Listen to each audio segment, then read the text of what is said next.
Order number ko ay parang lansa. Lansa. Lagyan niya ng pander kasi sira yung makina. Ay, yung parang yung pala ata. Ayun ko kung may tinatawag sila dun eh. Parang naano kasi yun na parang may naano sila na tamaan. Kailangan pang repair kaya bumalik ko rin magkano siya dito. Mas bata kami biyahe nito kasi yun nga. Yan, may mga dahilan yan kung bakit yun, nangyari na medyo malapit pa lang, diba? Yun nga, nag-type ako dun sa notes ko na nag-prayer ako dun. And then, yung nag-save na ako dun ng prayer nung nag-aiming na ako yun. Maya-maya na ganit.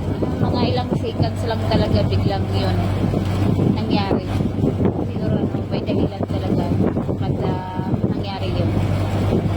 Isa naman na siraan. Nandun na kami sa gitna ng laot, diba? Mahirap na yun. At least dito medyo malapit lang. Yan o, ang ina ng parang mas mabilis pa yung sagwan. Kita mo yung dagat at parang wala lang. Hindi patuloy yung takbo. Kasi yun nga, parang putol yung makina. Yung pala at parang may nasabi kasi.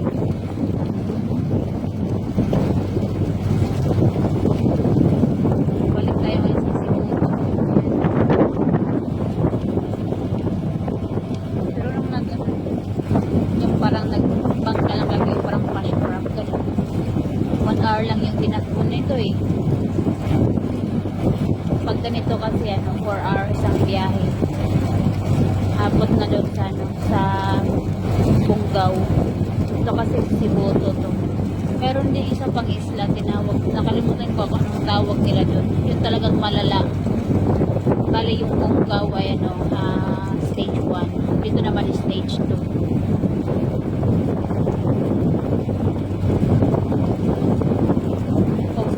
Kung sa Baguio po yan, signal 1 yung Bungaw. Dito naman signal 2.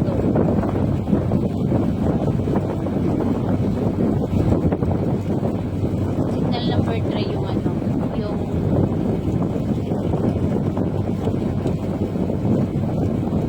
doon sa kabilang isla. Yung talagang malala yung doon. Walang signal doon pag napunta ka. Parang balik ka data. Bali, yun ang signal number 1 yung yun nga yung sitangkay yung ba yung tawag doon, sitangkay yun yung signal number 1 pala yung walang talaga internet, walang kuryente, solar lang gamit nila. Yung mga bahay nila doon talaga mas malala pa dito sa Cebuto. Ito naman yung Cebuto naman yung signal number 2. Signal number 3 yung Bungaw. Kasi yung Bungaw hindi masyadong mayroon silang mga doon eh. Paglabas mo ng kalsada may mga binibenta na silang mga isda, gano'n. Pero dito wala. Mag-aantay ka lang ng may naglalako ng mga pagkain. Gano'n. Tsaka medyo okay yung nila dito. Pag nag-wifi ka kasi may free charger sila. Yung pwede ka maka-charge, gano'n. Doon kasi sa wala.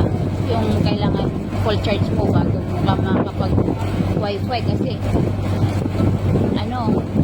hirapan mag-charge ka ulit.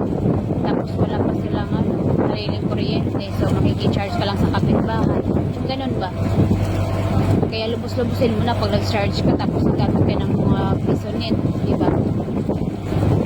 So ayan, medyo malapit-lapit na tayo pero malayo pa talaga kasi tinan mo naman mas matulin pa yung pagsagwan ang ang gina ng puting pinagpala pa na yun nga, nasiraan, medyo malapit pa lang, hindi yung nasa kalagitnaan na mahirap na kasi yun.